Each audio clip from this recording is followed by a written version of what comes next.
구역으로 지정을 좀 하려고 지금 종로에서 지금 요청을 좀 하려고 하고 있습니다. 그래서 특별건축구역으로 지정이 되면 이러한 그 법적인 완화를 받을 수 있기 때문에 그 문제는 뭐 가능할 것으로 보이고요.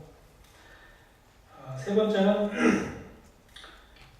가이드라인을 그 신축일 때와 개보수일 때 구분해서 이렇게 만들었으면 뭐 그런 의견이 있었는데, 사실 아까도 말씀드렸듯이 북촌은 거의 개보수 위주입니다. 신축은 거의 있기 때문에 한 번에 만들었고, 다만 그 내용 중에 이제 신축에 관계되는 사항은 거기다 이제 같이 이제 담갔습니다. 그리고 그 건축주가 이제 수선할 때 그 뭐 주기별 점검이나 뭐 체크리스트 공사비 관계를 말씀하셨는데요.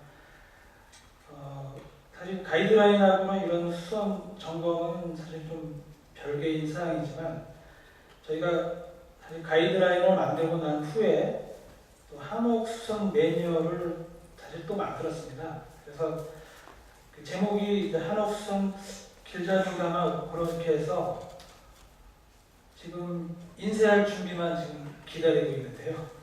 아마 다음 주면 인쇄가 돼서 아마 배포가 될 수 있습니다. 그래서 그 내용도 많이 이제 아마 참고를 해주시면 좋을 것 같고요. 그리고 그 주기를 이제 말씀하셨는데, 저희가 그 비용 지원 주기가 있습니다. 그래서 개보수나 신축인 경우는 처음에는 전면 수선을 해서 그 다음 전면 수선 비용 지원 받는 주기가 20년입니다. 그리고 이제 지붕만 수선할 경우는 그 부분 수선 주기는 이제 5년으로 되어 있습니다. 그래서 별도로 그 뭐 개인적으로 점검하는 그런 기준은 없고요. 그냥 비용 지원에 대한 주기만 현재로서는 있고, 이런 부분은 이제 한옥 수선 매뉴얼에 나중에 만약에 이게 지금 내용은 제가 정확히 모르겠는데 그 내용이 없다면 이런 사항도 이제 아마 반영을 해서 담아야 될 것으로 생각이 되고요. 그다음에 이제 공사비 문제는 저희가 비용 지원할 때 그 공사비 산출은 대략적으로 신축할 경우는 평당 한 750 정도 계산을 하고 있습니다. 물론 일반 그 시공비하고는 많이 차이가 있지만, 그래서 이런 부분도 공사비 산정을 다시 한번 검토를 해서 좀 인상할 그런 방향이 있고요. 특히 이제 부분 수선할 경우 이제 석가리 같은 경우는 보통 평당 80만 원으로 계산하고, 기아 같은 경우도 이게 정확히 기억이 안 나는데 하여튼 부분 수선의 경우도 이렇게 면적이 있는데, 이게 또 아마 이제 공사비를 좀 상향할 그런 검토가 필요하다고 봅니다. 그리고 정규양 위원 이사님께서 말씀하신 중에 규제가 아닐 수 있도록 그렇게 가이드라인을 이제 말씀하셨고요. 저희도 이제 심의 때 이런 내용을 많이 위원들한테 말씀을 드리고 있습니다. 그래서 되도록이면 심의도 이제 조건부로 통과할 수 있도록 많이 얘기를 드리고요. 근데 이제 그 전통 문제에 대해서 아직 위원들이 좀 보수적인 면이 많습니다. 그래서 앞으로도 이제 이런 부분도 많이 좀 요구를 할 예정입니다. 그리고 이제 뭐 성북구에서 이제 한옥 교육을 뭐 한다는 말씀하셨는데요. 사실 저희도 한옥 교실을 이제 운영하려고 방침을 좀 만들고 있습니다. 그래서 물론 성북구만 해당이 되는 건 아니고 이제 전 구에 해당이 되겠죠. 그래서 저희 한옥 교실을 한번 하게 되면은 그래서 연계해서 할 수 있도록 그렇게 한번 검토를 해보겠습니다. 그리고 그 조직이 이제 한옥 조직이 저희 같은 조직이 전문가 조직이었으면 좋다는 그런 말씀하셨는데, 건축직입니다. 저는. 그래서 만약에 이제 이렇게 운영을 하려면 이제 뭐 한옥직으로 바꿔서 한다든지 해서 그런 방법이 있겠는데, 아직은 이제 그렇게 할 수는 없을 것 같고요. 제가 이제 2000년도에 서울시에 왔을 때, 그때 제가 이제 한옥 국정 가꾸기 사업 할 때 처음 제가 담당자였습니다. 그래서 그때 이제 2001년도까지 그 사업을 추진하다가 이제 다시 이제 십몇 년 만에 이제 다시 이제 마치 이제 고향으로 돌아온 것 같은 그런 건데 그 진짜 필요하다고 봅니다. 한옥 같은 경우는 특히 이게 전문성이 더 있기 때문에 저희도 한번 그런 부분을 한번 심도 있게 검토를 해보겠습니다. 네, 이상. 네, 감사합니다. 뭐 여러 가지 말씀해 주셨는데 되게 이런 그 한옥에 대한 논의에서 뭐 지금 뭐 관에 또 연구기관 다 참여합니다. 설계자. 근데 이제 어떻게 보면 유일하게 좀 배제되는 게 거주자거든요. 근데 이 거주자가 뭐 여기 자리에도 계십니다만은 기존에 이제 거주자가 있을 수 있고요. 이제 앞으로 잠재적인 거주자가 있을 수 있죠. 그런데 특히 그 기존의 거주자로부터는 귀담아 들을 그런 내용이 적지 않다고 생각합니다. 오늘 시간이 좀 있으니까 일단 혹시 그런 측면에서 보완하실 말씀이 있으면 좀 객석에서 해주시길 바랍니다. 오늘 뭐 발표자나 토론자분께서 특히 뭐 이기봉 팀장님이 그런 문제를 잘 인식하고 계시리라고 봅니다. 행정을 하시다가 충분히 느끼셨을 것 같고요. 네, 답변 감사드리고요. 마지막으로 반론인의 추가 설명을 우리 이강민 센터장님께 부탁을 드리겠습니다.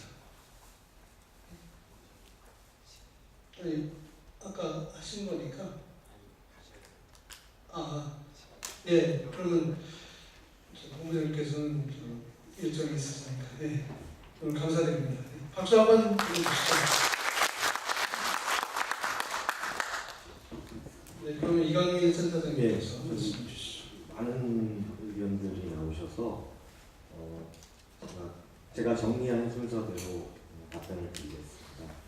첫 번째, 그 한옥 정의 문제는 이게 지금 몇 년 동안 계속 그 모든 한옥 관련 토론에서 이슈가 되고 있는데, 그래서 처음에는 상당히 건전하고 이렇게 바른 방향을 모색하는 방법으로서 훌륭한 방법이었다고 보는데요. 이게 계속되다 보니까 조금 피로감이 있습니다. 왜냐하면은 뭔가 이렇게 합의점을 찾고 이렇게 하나씩 해결되는 게 아니라 10년 전이나 지금이나 여전히 평행선을 달립니다. 한옥에 대해서 감이 많이 다릅니다. 일반인들이.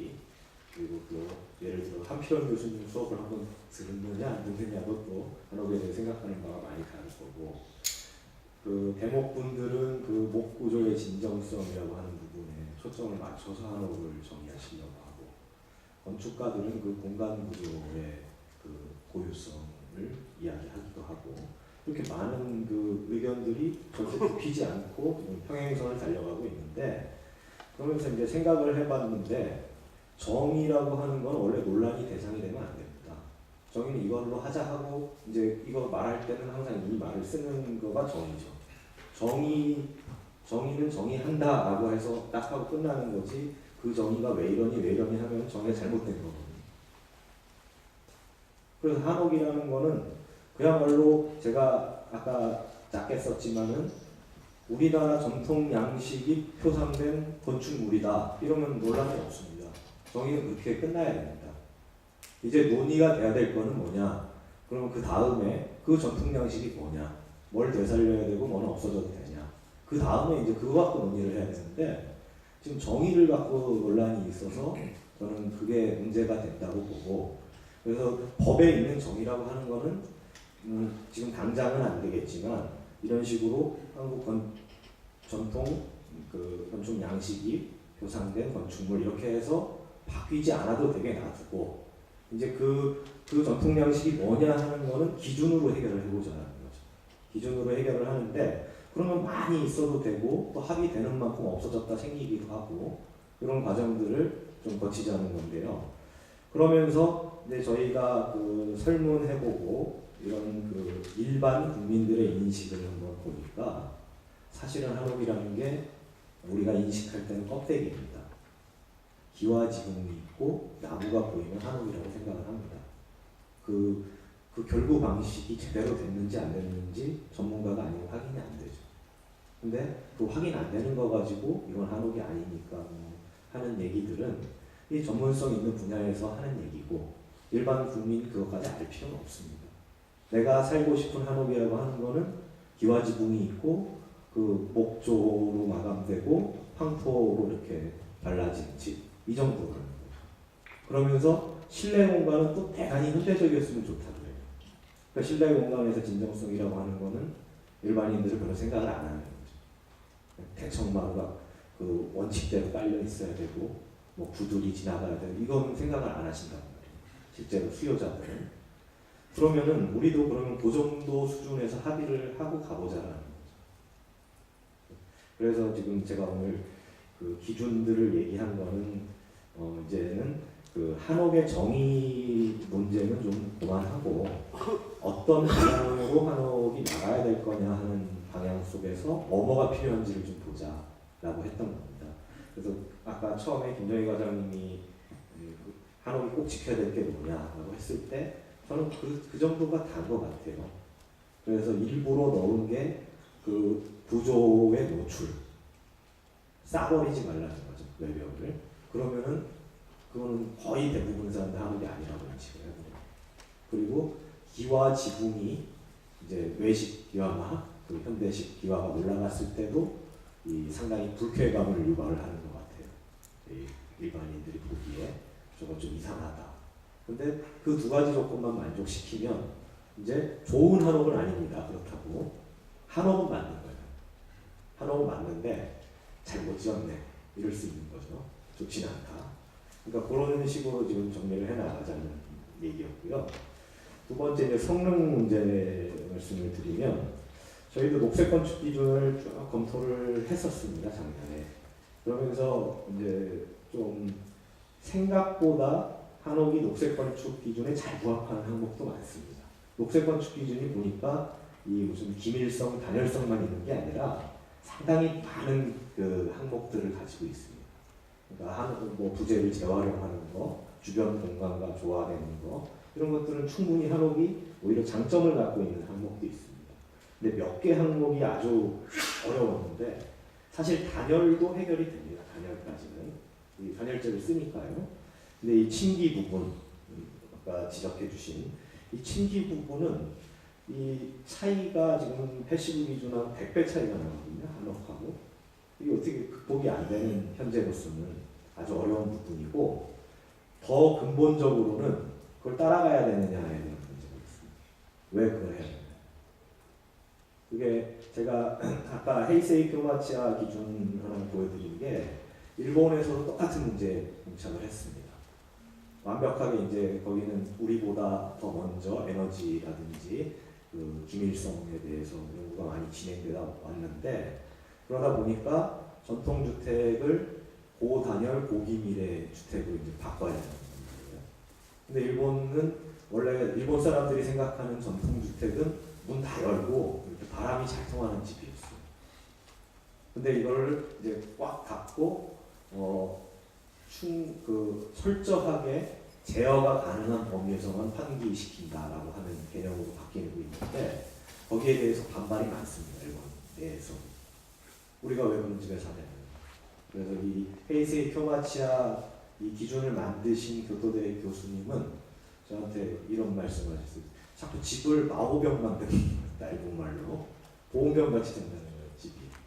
그래서 자기네는 이렇게 공기가 잘 통하는 그냥 그런 집을 갖고 싶고 그런데 이제 겨울에 좀 춥긴 하니까 한옥에서 혹시 배울 게 없나 해서 한국에 와왔다 이렇게 말씀을 하시는데 그럼 한옥도 그 이제 그 환기량을 패시브 기준으로 막 2회 이하로 0.6회까지 가면은 안에서 이제 공기가 안 통할 거거든요. 창문 열기 전까지는.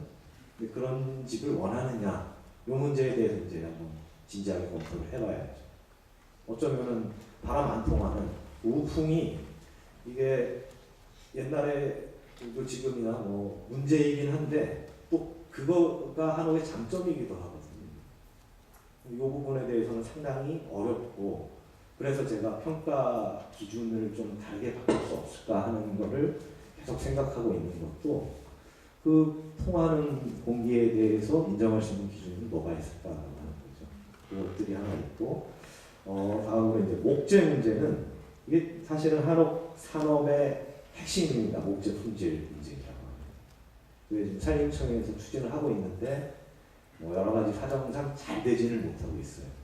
근데 우리 소고기 사면은 이렇게 어느 동네에서 자란 소가 뭐 어떻게 도축됐고 뭐 하는 게 나오는 것처럼 나무도 그게 나와야 되거든요. 강원도 어디 지역에 어느 숲에서 자란 나무고 몇 년 자란 나무고 어디서 잘려서 어디서 강원도까지 온 거다. 등급은 얼마다. 그럼 나오면은 왜 1등급인지 2등급인지 보면서 가격에 맞춰서 짓고 더 오래 가는 집을 지을 사람은 돈은 더 내겠다 그래요 사람들이. 근데 더 내는 만큼 얼마나 좋아지는지를 모르겠다. 부르는 게 값이니까. 그걸 명쾌하게 하자는 거가 목재에 대해서부터 시작을 해서 이 제품 인증이 들어가야 된다. 그리고 이 모듈 얘기 잠깐 하셨는데 저희도 사실은 지금 뭐 현재로서는 아직까지 그 시장 규모가 안 되기 때문에 힘들겠지만 모듈로 장기적으로 저는 가는 게 맞다고 봅니다. 특히 보급한다라고 하는 측면을 목재라는 거는 이게 나오는 그 규격이 정해져 있지 않습니까? 그래서 예를 들어서 보통 우리나라에서 12자로 이렇게 유통이 되는데 한 칸에 크게 12자가 넘어버리면 특대재를 쓰거나 이런 걸 써야 되니까 가격이 확 올라갑니다. 훨씬 더 작은 걸로 써야 그러면은 예를 들어 뭐 7치에 10자 되는 나무를 기본 목재로 하자 할 때 그러면 아까 말씀하셨던 것처럼 구조 개선이라든지 여러 가지 측면들이 그 생략되고 훨씬 간소화된 절차로 보급 판옥이 지어질 수 있겠죠. 그 대신에 더 좋은 걸 하려면은 소송나무가 더 좋은 걸 해라 이렇게 가야 될 것 같습니다. 그게 성능 부분이고 제도 얘기는 저는 이런 제도들이 지금 그 인증 제도라든지 여러 가지가 지금 한국 사회에서 충분히 자리를 잡지 못한 이유는 집값이라고 하는 것을 산정하는 기준이 없어요. 한국에서 땅값만 있습니다. 그래서 집을 아무리 잘 지어놔도 그 집값은 팔 때 땅값만 받고 팔아야 됩니다. 2억을 들여서 한옥을 지었으면 1.5억은 받아야 될 거 아닙니까? 집값을. 근데 그 값을 못 팔고 땅값 얼마니까 곱하기 해서 조금 쳐주고 이제 팔게 되고 그 뭐 한국감정원 같은 데서 집값 매기는 기준을 봐도 대단히 낮습니다. 집 자체의 가치가. 집이 그 잘 지어서 제값 받고 팔 수 있다라고 하면 건축비를 조금 더 들여서라도 좋게 짓겠죠 사람들이. 그러려면 이제 여러 가지 그 제도적인 저게 필요한데 아까 안국진 박사님 말씀하신 이 하자 보증 같은 게 아주 큰 저게 될 것 같습니다. 기본적으로 우리 그거 하고 이제 또 하나가 수리 이력 언제 뭐를 고쳤다라고 하는 게 남아 있어야 됩니다. 우리 중고차 팔 때 그 중고차 홈페이지 보면 그런 거 다 나오잖아요. 이게 언제 사서 뭐 펜다를 갈았다, 뭘 했다, 사고 몇 번 났다 이런 것들이 집에서 나오면은 분명하게 우리가 사고판은 투명해지고 제값 받고 팔고 또 제값 주고 사고. 일본에서는 그래서 그 교토 같은데 제도에 보면은 그 국가에서 집 수리할 때 저리융자를 해주는 제도가 있는데요. 일본은 돈을 주는 제도는 없습니다. 현재로서는 아주 적게 해주고 저리융자 같은 걸 해주는데 그때 반드시 첨부해야 되는 서류가 수리 이력입니다. 이 집 언제 수리했는지. 그래서 그 관리 상태가 안 좋은 집은 좀 떨어지는 집이죠. 그리고 집을 사고 팔 때도 이게 그 마찌아의 경우는 첨부를 해서 그 가격을 측정하도록 했습니다. 저는 그래서 이게 이런 인증 제도들이 이 사회적으로 통용이 되려면 어떻게든 부동산하고 조금 연관을 가질 수 있는 제도적 보완이 필요하다라고 보는 측면이 하나 있습니다. 그리고 인증 대행 비용에 대해서 처음에 약간 지적을 해주셨었는데 저희가 오늘 발표드린 거는 대행하지 않는 인증 제도만 생각을 했습니다. 그래서 전문가가 우리 가신 이 최규철 본부장님 같은 분이 나가셔서 봐야 되는 게 아니고 담당 공무원들이 심의 들어오는 자료로 체크할 수 있는 어려운 건 다 뺐어요. 그리고 기왕에 운영되는 항업위원회에서 심의를 하면 통과되는 이런 정도로 인증 기준을 했기 때문에 그래서 이제 빠진 부분이 있죠. 아무래도 아주 전문적인 분야가 빠져 있지만 일단 시작 그렇게 하자는 거고 그 이유는 왜냐하면은 자칫 이걸 만들면서 이제 생각하게 되는 게 제도가 과도해질 수 있다는 생각도 한 겁니다. 지금 한옥 산업 규모가 1년에 한 1,500채 짓고 있는데 제도가 먼저 앞서 나가면 짓는 것도 힘든데 이것도 뭐 맞추고 서류 제출하고 하는 이 여력이 안 되거든요. 그러니까 이게 1년에 10,000채 지을 때는 이제 또 더 좋은 제도가 나오고 50,000채 지을 때 더 좋은 제도가 나와야겠지만 현재 상황에 맞춰서 할 수 있는 거 정도의 수준으로 맞추려고 노력을 했습니다. 그래서 이 인증 항목들을 보면은 어려운 것들이 싹 빠졌어요. 가능하면 요 정도 있으면 이거 한 걸로 봐주자라는 식으로. 그리고 이미 지어지고 있는 집이 적당히 지어지고 있으면 양호 정도 항목을 인증을 받을 수 있는 정도로 보자라고 했습니다. 그래서 대단히 쉬운 항목을 한번 생각을 해본 거고, 그럼에도 불구하고 그게 왜 필요하냐면은 지원금을 주는데 지금 들으셨겠지만 지자체마다 금액이 다릅니다. 그럼 짓는 집도 다르냐? 잘 모르겠습니다. 그리고 일부의 이제 경우는 조금 나쁜 마음을 먹으면 지원금만 가지고 짓습니다. 이 돈이 그러니까 1억을 받았다. 1억에 맞춰서 지어주세요. 자기 돈은 하나도 안 내고 그럼 이제 아주 불량한 한옥을 양성하게 됩니다.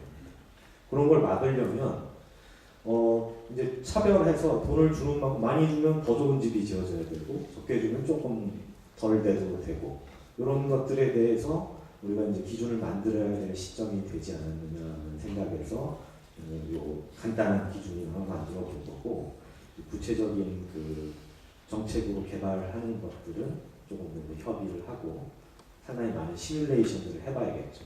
여기 만족시키는 집이 어떤 형태로 나오는지 그렇게 정리를 했습니다. 이상입니다. 네. 네, 고맙습니다. 오늘 몇 가지 얘기가 계속 반복해서 나오는데 한옥 정의는 아시겠습니다만 이 세계 건축사에서 이렇게 문화적으로 건축 위험을 정의하는 경우는 거의 없습니다. 오늘 교마지아라는 것도 도시 상점주택을 기능, 형태 이런 걸 갖고 하는 거거든요. 그런데 문화적, 미학적인 것이 건축 유형의 정의로 들어가다 보니까 이게 복잡해질 수밖에 없고 간단히 정의 안 되는 게 정상입니다. 이 문화적인 거는 정의가 안 되는 거예요. 그래서 문화의 정의라는 책이 있습니다. 문화의 정의만 모아놔서 한 300페이지 된 책이 됐습니다. 그렇기 때문에 그런데 이제 오늘 우리 이광민 센터장님이 발표했을 내용은 이제 한옥을 조금 더 구체적으로 이렇게 분화해서 이해하고 소통하고 할 수 있는 그런 좋은 정의라는 생각이 들고요. 성능 말씀하셨는데 성능은 성능 평가 항목도 중요하지만 평가 단위가 중요합니다. 단위 이제 공간적인 범위하고 시간적인 범위가 중요한데 그래서 벽체가 성능이 뭐냐 이걸 정의할 수도 있고 집이 성능이 뭐냐 집이라는 게 도대체 어디까지 당장 아니냐 또는 마을까지 포함하는 거냐 여러 가지가 있을 수 있어요. 그러니까 여러분들이 생각하시는 것처럼 한옥이 성능이 아까 100대 1 이렇게 창피하는 것 같지만 실제 마을에서는 살만하다는 거거든요. 그렇기 때문에 이 공간적인 범위가 중요하고 또 이제 시간도 특정한 시간에서의 성능만 할 거냐 1년 내내 이 총체적인 어떤 평가를 할 거냐 이런 것도 이제 고려가 돼야 될 것 같습니다. 아무튼 자세한 말씀 감사드리고요. 네 분의 김정희 과장님 또 황한진 박사님, 정기환 기사님, 안국진 박사님께서 조금 이 답변 들으시고 생각나신 게 있으면 좀 말씀을 한 5분씩 덧붙이실 수가 있겠습니다. 어떻게 어느 분께 말씀을 드릴까요? 우리 정기환 기사님 조금 더 말씀하시겠습니까? 조금만 그냥 부가해서 말씀드리면 얼마 전에 물론 한옥은 아니었습니다. 보조 건물이었는데 되게 큰 단지예요. 시행사가 이거를 지은 다음에 대출을 받아서 그 다음에 또 집을 이렇게 하려고 했는데 매우 간평을 했어요. 그게 지을 때 그냥 시행가가 700에서 800만 원 정도 들었습니다. 근데 얘의 간평가가 맥시멈 400만 원인 거예요. 정해져 있어요. 그거 이상 안 되는 거예요. 그러니까 비싸게 지어봐야 좋게 지어봐야 하는데 아무 소용이 없어요. 그러니까 시행사들 입장에서는 그렇게 지을 거 전혀 없는 거예요. 그러니까 소비자들도 그걸 그렇게 알아주는 인증을 받고 이것도 안 되고 있는 상태고 또 가격이 높다는데 이게 어떻게 되는지 모르고 그리고 가평가액도 400만 원 정해져 있고 그러니까 그런 거에 대한 문제점들이 많이 있는 것 같습니다. 그리고 한번 얼마 전에 그 최순호의 집을 관리하시는 우리 최호진 국장님한테 잠깐 말씀을 들었는데 화재보험들이 되게 힘들어요. 화재보험을 그러니까 그런 데는 물론 저 문화재고 하니까 화재보험 들겠지만 그것도 되게 어렵게 들었고 1년에 화재보험료를 360만 원인가 굉장히 꽤 되더라고요. 근데 그 일반 주민들한테 물어보니까 화재보험을 들 수 있냐도 일단 모르고요. 아무도 이제 그 강연에서 오신 분들 중에 한 분이 사시는데 화재보험 자체를 생각도 안 하셔서 드신 분들이 없었어요. 그러니까 그런 부분들에 대한 좀 이건 좀 제도적 개선이 좀 필요한 것 같습니다. 그리고 잠깐 그 기밀성과 이거 조금만 더 말씀드리면 저희가 이걸 테스트할 수가 없어가지고 장비가 되게 비싸거든요. 블록 테스트도 그렇고 뭐 열화상 카메라 다 비싼데 저희는 소리선실에서 그거 갖고 있어요. 저희 직접 해야 되는 거예요. 나가서 해야 되고 확인하고 그 전에 있던 집들 우리가 새로 지은 집들 다 확인합니다. 가서. 그러니까 그런 정도로 이게 일단 뒷받침이 안 되는데 이걸 해줄 수 있는 뒷받침 자체가 안 되어 있고 그리고 한옥은 처음에 지었을 때 말씀하신 대로 엄청 기밀성 있게 지은 적이 있어요. 맞죠? 그 일본에서 새로 개발된 저 시스템 창호와 벽계로 했는데 그 방 온돌방이에요. 근데 들어가서 저도 이제 제가 했으니까 들어가서 한번 밥을 먹었었단 말이에요. 거의 저 찜질방 수준이에요. 그러니까 이게 이게 뭐 젊어서 그런 건지 모르겠는데 이게 어느 정도 오픈이 필요한 거구나. 이게 없으면 여기서 숨도 쉴 수 없을 정도로 이렇게 되는 거구나라는 생각이 들더라고요. 물론 그게 온돌이라서 더 큰 그런 게 있었겠지만 그런 거에 대한 그 한국에 맞는 적정한 수준의 그 기밀성과 단열과 성능이 좀 이렇게 만들어져야 되는 것 같다는 생각이 들었습니다. 네, 여기까지. 황하진 네, 기밀성 관련해서 이야기가 몇 번 나왔는데 저도 이야기했었고요. 그 유럽의 그 패시브 하우스 뭐 50파스칼의 시간당 0.6K 하는 것은 이제 유럽은 대류난방을 합니다. 그 대류난방이라는 게 공기 온도를 가열을 해가지고 공기를 가열해서 난방을 하는 거죠. 그래서 그 공기 온도가 굉장히 인체 열감각에 미치는 영향이 큽니다. 그렇지만 전 세계적으로 아마 거의 유일하게 바닥 저온 복사 난방을 하는 곳이 우리나라거든요. 그래서 인체 열감각에 공기 온도뿐만 아니라 복사 온도까지 영향을 미칩니다. 그러니까 예를 들어서 들판에 기밀이 정말 어렵죠. 들판에 서서 앞에 모닥불을 피워놓으면 모닥불에서 오는 복사열로 앞부분은 따뜻해집니다. 뒤는 물론 차갑겠지만요. 그래서 이 실제로 그러니까 공기 온도만 가지고 어떤 뭐 에너지 성능을이라든지 인체 열감각을 이야기해 주기는 사실 조금 문제가 있습니다. 그래서 지금 현재 뭐 보일러의 가동도 공기 온도 센서를 가지고 가동이 되고 있는데 한국 같은 경우에는 좀 생각이 같지만 뭐 예를 들어서 지표를 평균 복사 온도나 뭐 이런 다른 지표를 좀 찾아본다든지 아니면 보일러의 가동도 바닥 온도의 그를 가지고 보일러가 켜지거나 꺼지거나 하는 그런 것도 한번 검토해 보면 좋지 않을까 하는 생각이 들어서 말씀드립니다. 이상입니다. 네, 고맙습니다. 우리 김정희 원장님도 말씀해 주시죠. 마무리를 해드려야 될 것 같은데 아까 저기 말씀드린 것처럼 저희가 지금 한옥 관련해가지고 저희 입장에서 봤을 때 그러니까 국가 차원에서 한옥 개별 일반 뭐 지자체처럼 지으시는데 지원을 해드릴 수는 사실 없습니다. 그렇기 때문에 물론 먼저 융자라든지 이런 제도를 만드는 방안들은 고민을 하겠지만 근데 저희한테 가장 이제 중요한 거는 규제 완화 적용법입니다. 그래서 저희 아까 수선 가이드라인 보시면 모사 사례라고 막 예를 많이 들어주셨더라고요. 그래서 그런 거죠. 그러니까 아까 지금 그러니까 한옥의 정의나 이런 것보다 한옥이라고 지었는데 그게 한옥이냐라는 걸 갖고 이 규제를 이 사람한테 이런 특혜를 줘야 되느냐를 갖고 이제 일반 주택에서 이의 제기를 할 수 있기 때문에 그런 부분들이 조금 더 정치하게 다듬어져야겠다라는 그런 부분들이고요. 그리고 일단 저희는 출발을 했다고 생각합니다. 어제 한옥센터장님께서 이렇게 기준을 만드셨는데 이게 사실은 앞으로 저희가 이런 기준을 만족했을 때 인허가가 들어왔을 때 이거는 이런 특례를 받을 수 있다라는 부분들이 될 수 있는 그런 가장 기본적인 것들이 될 수 있을 것 같고요. 부과해서 이제 아까 서울시나 수원시나 그리고 전남도라든지 이런 데는 이제 정책 자금이 지원이 됩니다. 한국을 지을 때. 그럴 경우에는 아까 더 부과해서 많은 조건을 만드시더라고요. 그러니까 그 지역 특색에 맞는 그러니까 뭐 전남 같은 경우는 다 공포를 써야 되지 않습니까?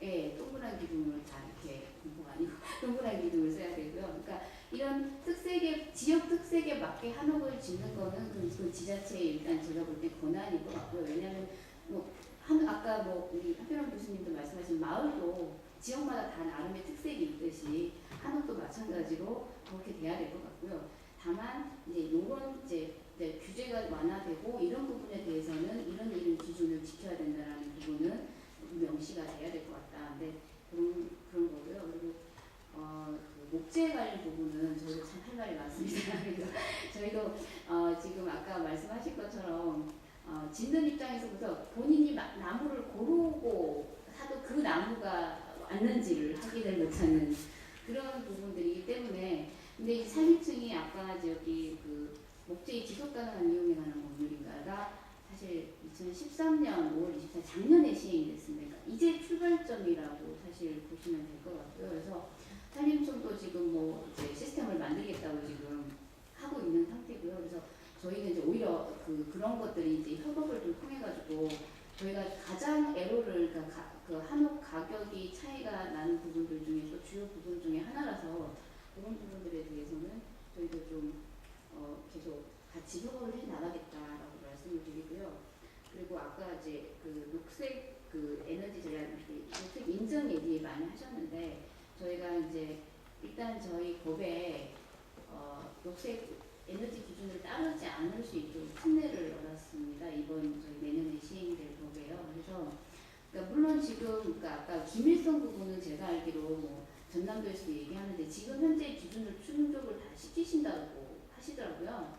근데 이제 문제는 그런 분들도 있으시지만 아직도 저희한테 가끔씩 민원 오시는 분들 중에 한 분은 전통 방식으로 짓고 싶으시대요. 왜냐하면 이거는 사람이 개인이 살 집이 아니라 체험이나 이런 것들을 할 집이라 전통 방식으로 짓겠다라고 하시면 그 기준을 하나도 사실 만족을 시킬 수가 없는 겁니다. 허가 자체가 안 나가는 부분들이기 때문에 그래서 저희가 봤을 때는 아까 저기 이강민 센터장도 말씀하셨겠지만 어떤 주택 짓는 방식에 따라서 조금 달리 가는 게 맞지 않을까 저희가 그렇게 생각하고 있고요.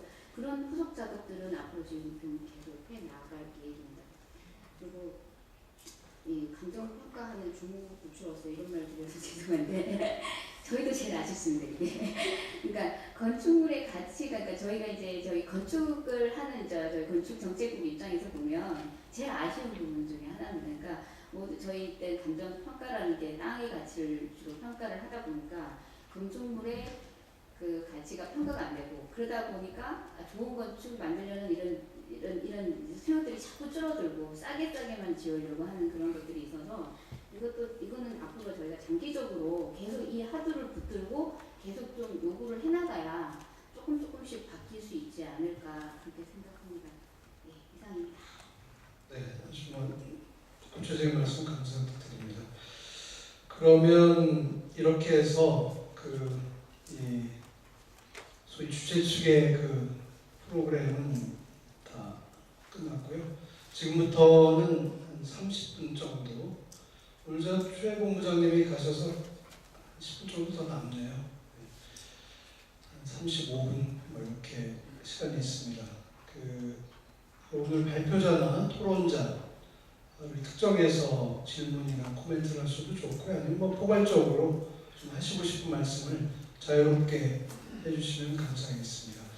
아마 이렇게 손을 들어주시면 누가 마이크를 좀 전해주시죠? 네. 어떤 말씀이든지 좋을 것 같습니다. 저 뒤에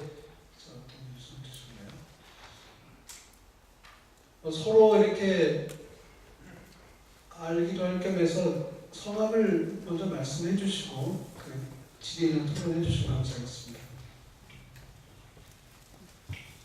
네, 노란예창 국문과에서 근무하고 있는 정영식입니다. 현재 저는 이제 대목수일을 직접 하고 있는 목수이기도 하고요. 오늘 그 세 분의 그 발표하고 이제 토론 잘 들었고요. 이렇게 그 많은 부분에서 이렇게 그 노력하시고 뭐 이렇게 뭐 성능 부분들, 뭐 인증 제도들 이런 것들 준비하시고 그 노력하시는 것에 대해서 감사하기도 하고요. 그리고 또 궁금한 점도 있어서 이렇게 굉장히 손을 들었습니다. 좀 아쉬운 부분이기도 해서 제가 드리는 말씀인데요. 제가 지금은 이제 그 청에서 문화재청에서 근무를 하고 있지만 이전에 그 일반 한옥업소로서 11년 넘게 그 일을 했었거든요.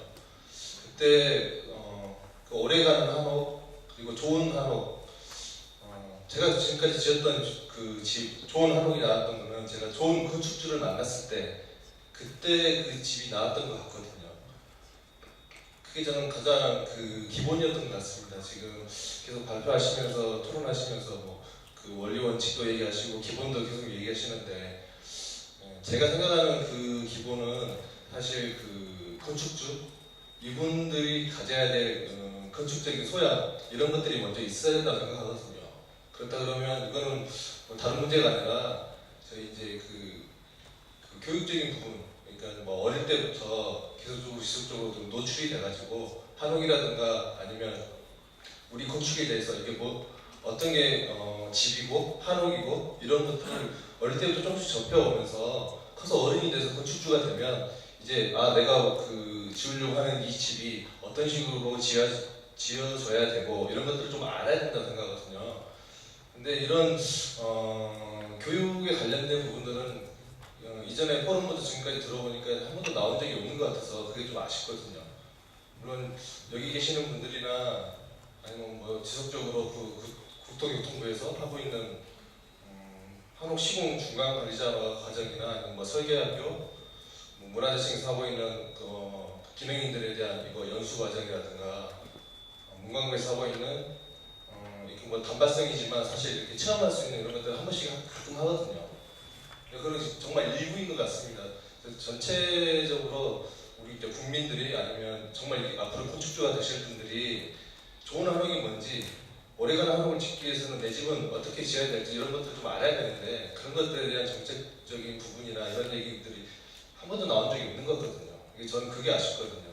지금 계시는 분들 발표하시는 분들 다 이렇게 전문가들 입장에서만 이렇게 이야기를 계속 나누고 계신 것 같아서 그런 분들이 너무 좀 아쉬운 것 같습니다. 그래서 꼭 이 자리에 뭐 교육이 소속의 무슨 국회의원을 들여다 놓을 필요는 없지만 그래도 필요하다 그러면 그분들도 모셔도 좋고 이런 얘기도 좀 나눠야 될 것 같고요. 이런 정책도 조금 필요할 것 같습니다. 그래서 좀 아쉬운 점 그리고 뭐 그래서 좀 말씀드렸습니다. 네, 그 정명식 대원님 아주 좋은 말씀해주셔서 감사드리고요. 오늘 이런 이런 류의 포럼에서 이제 굉장히 좀 부족한 점을 지적해 주셨는데 이렇게 특별히 지정되지 않은 질문은 나중에 마무리 발언 때 잠깐 혹시 의견 있으시면 대답하실 기회를 드리겠습니다. 네, 좋은 의견 다시 한번 감사드리고요. 네, 다른 또 분께서 말씀해 주시죠. 사실 뭐 건축이라는 게 다 사회가 같이 만들어가는 거기 때문에 우리 정 대목님의 말씀은 아주 중요하다고 생각합니다. 다른 여기 앞에 어떤 선생님 손 드셨나요? 네, 말씀드릴까요? 저 목소리 좋으시네요. 마이크가 있습니다. 앉아서 얘기해도 예, 뭐 그러시죠. 말씀 잘 들었고요. 저는 대한건축사협회에서 건축 설계를 하고 또 한옥 전문가 과정을 수료한 조병섭 건축사라고 합니다. 그래서 제가 아까 이제 이기봉 우리 팀장님께서 말씀하신 것 중에 이제 기준 이렇게 만드실 때 그 단장의 높이가 지금 1.8m 이렇게 돼 있는데 뭐 개인적으로 좀 더 높여서 해달라는 그런 주문도 있다 그러는데 제가 생각하는 단장의 높이는 높이면 높일수록 우리가 지금 그렇잖아도 폐쇄적인 사회로 자꾸 바뀌는데 한옥만큼은 좀 그러지 않았으면 하는 그런 바람이 있습니다. 그래서 낮췄으면 낮췄지 더 높아지지 않았으면 좋겠고요. 그 다음에 은평 한옥마을 가서 이제 샘플하우스라고 해서 지어진 걸 봤는데 그 2층으로 둘 다 지어져 있어요. 근데 그 2층으로 지을 수 있는 규모가 좀 골목이나 이런 그 도로의 너비에 따라서 좀 지을 수 있는 그 장소나 이런 걸 좀 한정해 주면 어떨까. 그러니까 은평 한옥마을이 제가 다 2층으로 만약에 지어졌을 때를 상상을 해보면 분명히 북한산이 뒤에 다 있는데 그 골목길에 딱 들어섰을 때 산이 보이기는커녕 다 2층 집만 보이게 되는 그런 문제가 돼서 일정 규모의 어떤 도로폭을 가졌을 때 2층을 지을 수 있다든지 뭐 이런 걸 좀 설정을 해보면 좋겠고, 그 다음에 저희가 아까 이제 어떤 교수님께서 그런 얘기를 하시더라고요. 요즘 한옥이 너무 현대적인 삶을 담는 그릇으로 바뀌다 보니까 한옥의 특성이 숨 쉬는 집인데 그야말로 숨이 탁탁 막히는 집으로 지금 바뀌어가고 있다. 그래서 아까 우리 김정희 과장님께서 말씀하시기에 이제 특례법으로 단열 기준, 열손실 방지 기준을 좀 이제 적용을 하지 않아도 된다고 그런 이제 법령을 준비한다고 그러는데 제 생각에는 참 반가운 소식인 것 같아요. 왜냐하면 지붕 같은 경우도 분명히 위에 흙이 충분히 올라가고 토심이나 적심 이런 것들이 올라가서 단열 기능 어느 정도로 수행을 할 수 있을 것 같은데 단열재를 또 넣어야 되는 그런 기준 때문에 뭐 억지로 천정 안에 심지어 막 샌드위치 판넬까지 동원해서 건식으로 그 공법을 구현을 해서 그야말로 외관만 한옥인 그 이상한 어떤 행태의 집을 지어놓고 이게 한옥이라 이렇게 지금 가고 있고, 그 벽체 같은 경우도 지금 디테일들이 굉장히 중요해서 열심히 단열재들을 넣는 디테일들을 만들어나가고 있는 그런 상황인 것 같아요. 그래서 그런 것들이 조속히 좀 시행이 됐으면 하는 그런 바람입니다.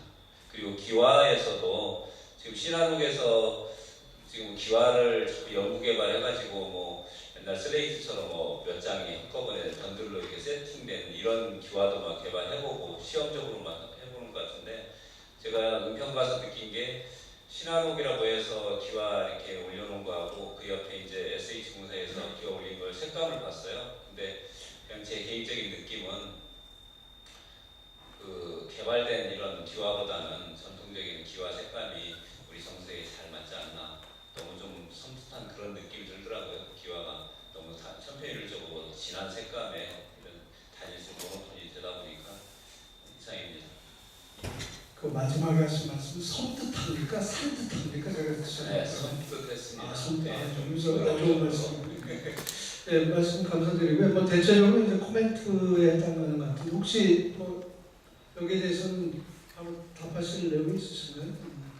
네, 그럼 이것도 모아서 또 기회를 보겠습니다. 뭐 아주 구체적으로 여러 가지 대안을 좀 제시해 주셨습니다, 건축사님이. 네. 다른 자, 또 섬뜩한 얘기 좀 더 해주시죠.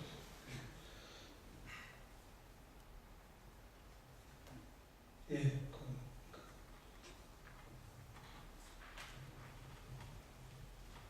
예, 앉아서 말씀드리겠습니다.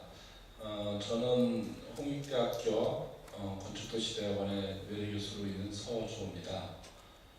저도 이제 건축가 출신인데 건축 배울 때는 이제 한옥에 대해서 그닥 관심이 없었고요. 나이 들으면서 한옥에 관심을 갖게 된 늦둥이입니다. 최근에 이제 한옥과 관련해서 현장도 가보고 학회도 참석을 해보는데 특히 귀담아 들었던 내용이 있어서 두 가지 소개시키고자 합니다.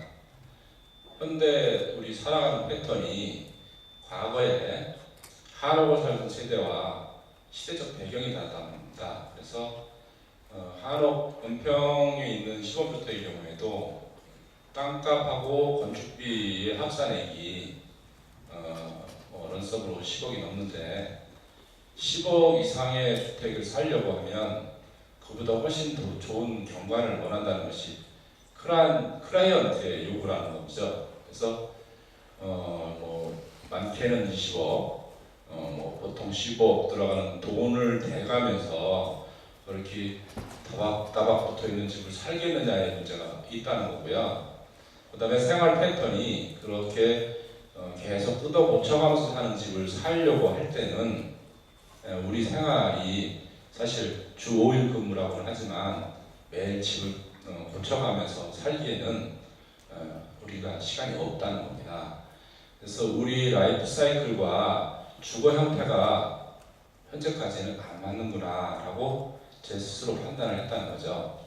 그래서 이 문제는 아까 이강민 센터장님께서 얘기한 한옥의 상중하, 그거하고 우리 생활의 패턴, 이것을 접목한 보다 조금 더 넓은 의미의 포럼이 있어야 된다고 생각이 들고요. 그 다음에 이렇게 전문적인 포럼 말고 일반 대중매체를 좀 통해서 국민들이 일반 한옥에 살고자 하는 분들은 굉장히 많습니다. 제 이제 SNS 친구들도 보면 나중에 나 꼭 한옥에 살고 싶으니까 껴달라 이렇게 오곤을 하거든요. 이렇듯이 수요는 있는데 그게 현실적으로 안 맞는다는 것이죠. 그래서 이강민 센터장님의 제안이 상당히 접근 방법이 좋구나라고 판단이 들었고요. 그 접근 방법을 다양화할 수 있는 다양한 프로그램 개발을 요청드립니다. 네, 감사합니다. 좋은 말씀 감사합니다. 뭐 한옥 국가한옥센터에서 할 일이 더 많아지는 것 같네요. 네. 좋은 지적의 말씀해 주셨고 특히 뭐 생활 그리고 별도로 돼서는 되겠죠. 이 주택이 때문에요. 네, 특히. 네, 감사드립니다. 또 다른 말씀 있으신가요?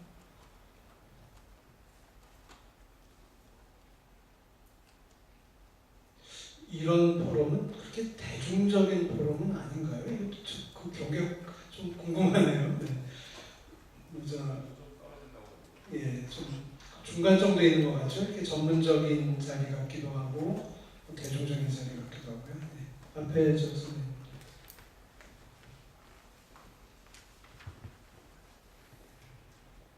네, 반갑습니다. 저는 건축사 사무실을 운영하는 이홍식 건축사입니다. 이강민 센터장님께 질문을 여쭙겠습니다. 한옥의 인증 항목의 배점을 아까 기성장님 잘 말씀해 주셨는데요. 저 여기에 대해서 전반적으로 개인적으로 다 동의합니다. 오늘의 얘기 초점은 신기수로 만난 한옥 그리고 오래간 한옥 짓기 여기에 맞춰서 총괄적인 지금 토론을 진행하고 있는데요. 저는 이 용어 자체를 한옥의 인증 여기 보시면 이제 배점의 기준이 어찌 보면 한옥의 느낌은 지금 평가 요소는 정량적인 정성적 그 부분보다는 어떤 뭐 지금 정량적 평가에 대한 어떤 부분에 좀 가깝다고 제 개인적으로 느껴봅니다. 어찌 보면 한옥이라는 정서적인 그런 느낌이 중요한데 이런 부분에 있어 어떤 평가 요소를 하나의 그 어떤 할 수 있는 부분은 없는지 이 부분에 대해서 한번 좀 더 보완했으면 좋겠다는 제